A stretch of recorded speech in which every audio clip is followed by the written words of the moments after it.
For most of human history, the center of the global economy was not London, it was not New York, it was Asia. China and India were once the engines of the world. Chinese dynasties invented paper, printing, gunpowder, and the compass. They built vast trade networks and sent expeditions across oceans. For centuries, China was not just another country, it was the Middle Kingdom, the reference point of civilization itself. But around the early 1800s, that balance broke. While China remained locked in imperial tradition, something radical was unfolding elsewhere. In Europe and later the United States, science fused with machinery. Steam engines powered factories, factories powered armies, and armies redrew the map.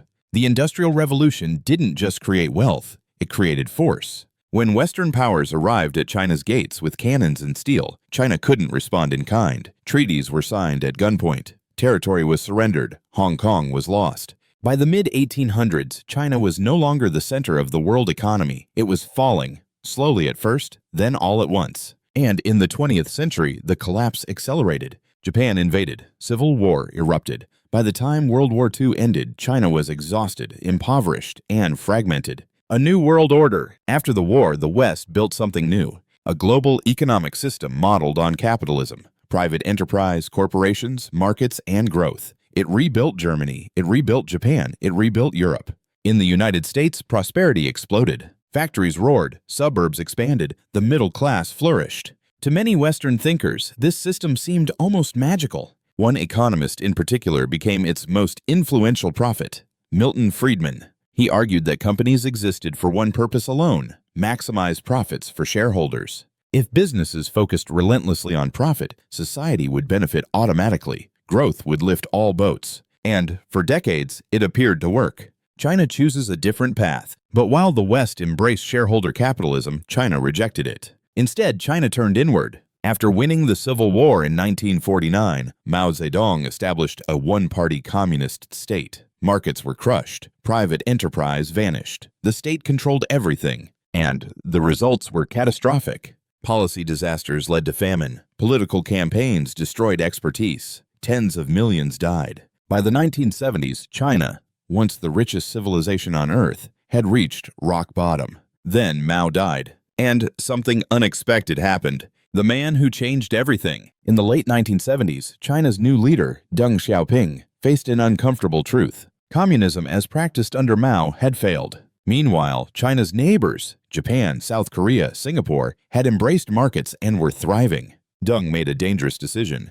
China would experiment with capitalism without abandoning one-party rule, but cautiously, quietly, incrementally. Instead of transforming the entire country at once, Deng chose a small fishing village in southern China, just across the border from capitalist Hong Kong. Its name was Shenzhen. It became China's first special economic zone. Foreign companies were invited in, markets were allowed to operate, profits were tolerated. What followed was one of the most dramatic economic transformations in human history. Shenzhen exploded from a village of a few thousand into a city of over 10 million. Incomes surged, factories multiplied, foreign capital flooded in. And this experiment didn't stop there. It spread. The world's factory. Over the next 3 decades, China became the manufacturing backbone of the global economy. Western corporations chased cheap labor, supply chains shifted east, entire industries relocated. Hundreds of millions of Chinese citizens were lifted out of poverty. China didn't just grow, it re-entered history.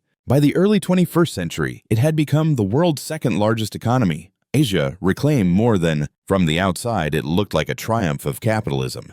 But beneath the surface, a different story was forming. The elephant in the room. If globalization and capitalism were such an overwhelming success, one question remained. Who actually benefited the most? Economists later visualized the answer in a chart known as the elephant curve. It revealed 3 winners and 1 silent loser. The poorest in the developing world saw their incomes rise. A new Asian middle class emerged, especially in China. And at the very top, the richest 1% saw explosive gains. But in between, Western middle-class workers, wages stagnated, factories closed, jobs disappeared. The gains of globalization were real, but they were uneven. And there was another cost. The price of growth. China's industrial rise came with a shadow. Coal-powered factories, polluted rivers, smog-choked cities. As production surged, so did emissions. China became the world's largest contributor to CO2 output. Shareholder capitalism rewarded speed and scale, not sustainability. The faster companies produced, the more profitable they became. Environmental consequences were ignored. Growth was everything. And for China's leadership, growth meant legitimacy. A system built on prosperity. By the early 2000s, an unspoken deal defined modern China. The Communist Party would deliver economic growth. In exchange, the population would accept political control. As long as prosperity expanded, the system held. But prosperity alone does not guarantee stability. And inside the Communist Party, another force was rising. A man shaped not by markets, but by power. For decades, China's legitimacy rested on one thing: growth. As long as living standards kept rising, the Communist Party maintained stability. Markets were allowed to operate. Local officials were given room to experiment. Power was shared among elites. This system wasn't democratic, but it was collective. That balance would not last. The shadow of Mao. China had learned a painful lesson from Mao Zedong. Absolute power in the hands of one man led to catastrophe, famines, purges,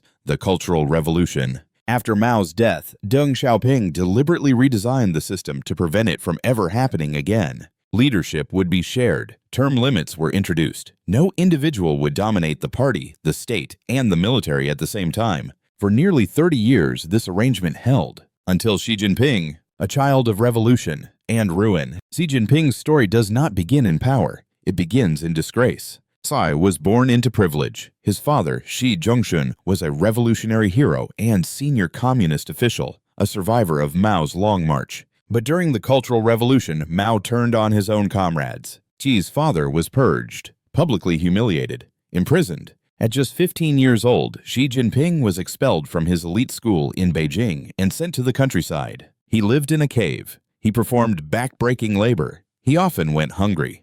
For years, he endured a system that had destroyed his family. And yet, when given the chance, Xi made a choice that would define his life. He joined the Communist Party, not out of loyalty, but out of understanding. In China's system, power is survival. Without it, you are nothing. The long way around. Unlike other princelings, sons of revolutionary elites who stayed in Beijing and competed for influence, Xi took a different path. He left the capital. While rivals fought each other in elite circles, Xi went to the provinces. Poor provinces, rural provinces, places no one else wanted. Hebei, Fujian, Zhejiang. There, Xi quietly climbed the ranks. He learned how the system worked from the ground up. He built relationships with local officials. He cultivated allies in the military. This strategy did two things. First, it avoided direct competition with other elite families. Second, it built an image: disciplined, patient, loyal. By the time Xi briefly became party secretary of Shanghai in 2007, cleaning up a corruption scandal, he had done something remarkable. He looked safe, not ambitious, not threatening. Exactly the kind of leader the party wanted. Entering the inner circle. Later that year, Xi Jinping was elevated to the Politburo Standing Committee, the most powerful body in China. When the general secretary stepped down in 2012, Xi emerged at the top. Officially, he was just another leader in a collective system. In reality, something had already changed. The purge. Within months of taking power, Xi launched a massive anti-corruption campaign. On the surface, it looked like reform. Behind the scenes, it was consolidation. Senior officials were arrested, military generals disappeared, party rivals were removed. The campaign was ruthless and effective. Positions emptied by purges were filled by Xi loyalists. By the end of his first term, Xi controlled the party, the military, internal security. No leader had held that level of dominance since Mao. Breaking the rules. In 2018, Xi made his intentions clear. He abolished China's presidential term limits. The rule designed to prevent another Mao was gone. Then, in 2021, he went even further. The party passed a third historic resolution, only the third in CCP history. It elevated Xi Jinping thought to the core ideology of the Communist Party. Xi's ideas could no longer be challenged. Ideology had been unified around a single man, the return of the strong man. Under Xi, China grew stronger, but also more rigid. The economy expanded, military spending surged, China asserted itself globally. But internally, control tightened. Internet censorship intensified, surveillance expanded, dissent vanished. In Hong Kong, democratic processes were dismantled. In Xinjiang, mass detention and repression drew global condemnation. Taiwan faced constant pressure. China was no longer just rising, it was hardening. The cracks begin to show. For years, success shielded Xi from challenge. Then came COVID.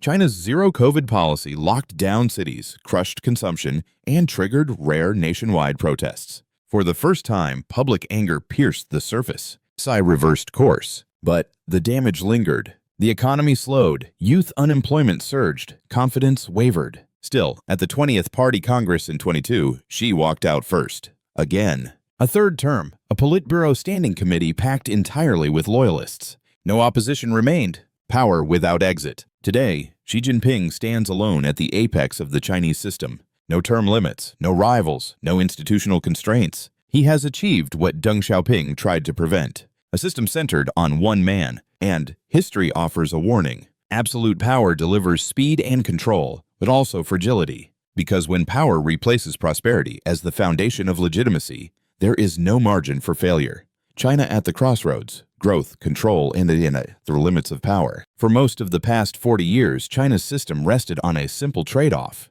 The Communist Party would deliver growth. The people would accept control. It was never written down, but everyone understood it. As long as incomes rose, cities expanded, and opportunity widened, political power could remain centralized. Prosperity was legitimacy. That formula powered China's rise. But history has a way of changing the terms. When growth stops doing the work, today the foundations of that bargain are weakening. China's economy is slowing. The property sector, once the engine of household wealth, is collapsing under debt. Youth unemployment has surged to historic levels. For the first time in decades, an entire generation is less confident that tomorrow will be better than today. This is dangerous territory, because when growth slows, control has to compensate. And that is exactly what we are seeing. The strategy of control. Under Xi Jinping, China has shifted from experimentation to discipline. Local governments have less autonomy. Private companies face tighter oversight. Tech entrepreneurs, who once symbolized innovation, have been silenced or sidelined.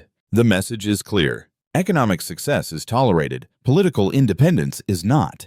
In the past, decentralization fueled growth. Now, centralization is seen as survival. But centralization comes with a cost. The paradox of absolute power. Xi Jinping has achieved what no Chinese leader since Mao could. Total dominance over the Communist Party, the military, the state, ideology itself. There are no rival factions left. No internal critics, no safety valves. At first glance, this looks like strength. In reality, it creates fragility. Because systems built around one man lose their ability to self-correct, bad information travels upward, fear replaces honesty, loyalty becomes more important than competence. The very mechanisms designed to protect power begin to undermine it. A familiar historical rhyme. China has seen this story before. Mao believed unity around a single leader would ensure the party's survival. Instead, it nearly destroyed the country. Deng Xiaoping understood this risk. That is why he divided power. That is why he imposed term limits. That is why he rejected a cult of personality.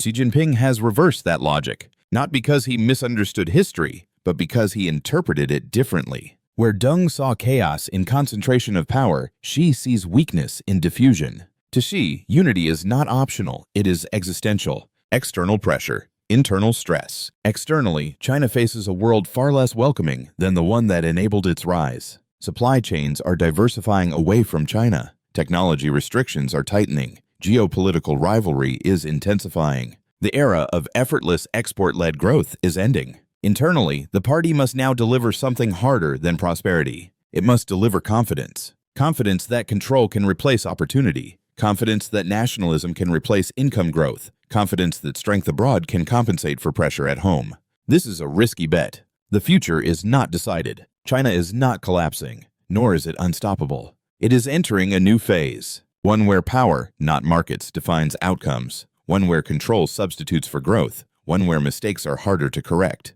Xi Jinping may remain the most powerful leader China has seen in decades. But power without adaptability has limits. And history is unforgiving to systems that silence feedback. The question that remains: China's rise reshaped the global economy. Its future will reshape global stability. The question is no longer whether China is powerful. It is whether a system built on absolute control can remain flexible enough to survive a world that no longer guarantees growth. Because prosperity can legitimize power, fear can enforce it. But neither can replace trust forever.